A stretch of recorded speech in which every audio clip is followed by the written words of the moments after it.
Pernah manggil ya Jabbar pas lagi sakit hati? Makanya sering sakit hati. Jabbar itu panggilan untuk orang yang lagi sakit hati, habis dikecewain. Dikecewain oleh apa? Banyak lah, tergantung circle kehidupan kita ya. Ada yang circle-nya lebih ke main, berarti disakitin sama gengnya. Ada yang circle-nya lebih ke romantis-romantisan, disakitin oleh mantannya. Ada yang circle hidupnya seputar masalah kerja, disakitin oleh vendornya, oleh partnernya, oleh teman bisnisnya. Soal circle family life kita disakiti oleh keluarga, anak, orang tua, pasangan, dan seterusnya gitu kan. Yang jelas ketika kita merasa disakitin, ketika kita merasa kayak dikecewain, panggillah Allah. Sebelum kita memanggil netizen. Kan kita suka manggil netizen dulu ya. Posting, update status, story. Terus storynya tuh curhatnya minta respon lagi tuh. Dengan kasih polling lah. Dengan request lah gitu kan. Baiknya gue putusin atau enggak ya, request gitu. Semuanya putusin, terus dia bingung. Gimana ya.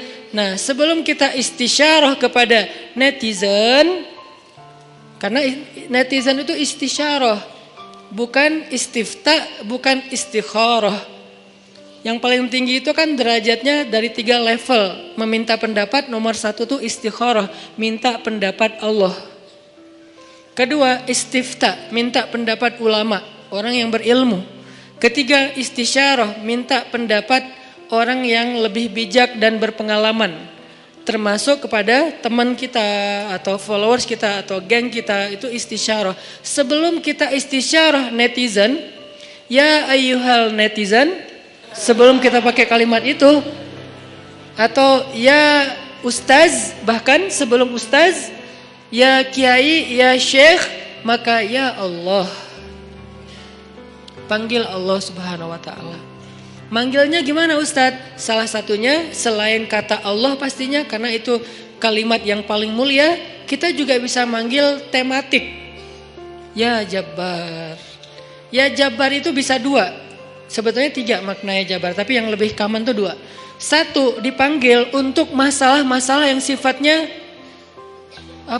bukan hanya besar, tapi kayak kekuatan. Ya Jabbar, ya Qahar. Arti Jabbar dalam konteks itu yang perkasa, yang memaksa, ya Qahar, yang menaklukkan.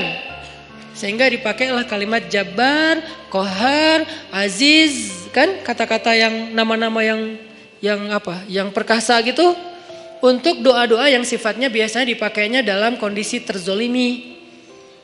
Ini doa-doa orang yang terzolimi. Kayaknya nggak perlu dihafal juga sih. Bukan gak perlu dihafal, gak perlu dipakai. Kenapa? Berharap kita tidak mendoakan orang yang zolim. Kecuali yang dizolimi dalam urusan agama. Kalau dizolimi urusan pribadi sih, mending jangan mendoakan orang yang menzolimi. Kenapa? Rugi. Mending doain diri sendiri. Ketika kita punya kesempatan doa kita diijabah, jangan kasih doa itu untuk orang lain. Rugi, walaupun bentuknya mendoakan atas keburukan, tetap rugi. Mending kita pakai buat doain diri kita sendiri. Ya Allah, saya lagi dizolimin, mudah-mudahan. Nah gitu kan, berarti kan kita dapat kebaikan. Ya Jabbar, itu panggilan orang yang sedang sakit hati. Jadi 1 artinya untuk orang yang lagi dizolimi, 1 lagi untuk orang yang lagi hatinya kayak sedih, kayak disakitin. Gak sebesar zolim sih, cuman ya lumayan lah, bikin gak bisa tidur, bikin tumbuh jerawat gara-gara itu gitu kan ya, karena stres.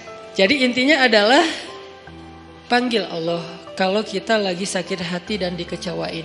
Ya Allah, ya Jabbar. Salah satu doa minta disembuhkan kecewa dan sakit hati di dalam sholat adalah Rabbighfirli warhamni wajburni. Kalimat wajburni. Selama ini kita baca enggak? Kan? Tahu artinya? Hampir. Apa arti wajburni? Bukan paksa aku dong Allah, enggak. Padahal arti Jabbar juga yang memaksa kepada kehendaknya. Tapi kalimat wajburni, makna Jabbar di sini makna yang ketiga di antara 3 makna Jabbar, yaitu yang mengobati sakit hati. Jadi ketika kita berdoa, Rabbighfirli, warhamni, wajburni, warfa'ni, warzukni, wahdini, wa'afini. Banyak banget ya. Luar biasa kita ya. Wajburni itu artinya kalau kita terjemahin, sembuhkanlah sakit hati saya.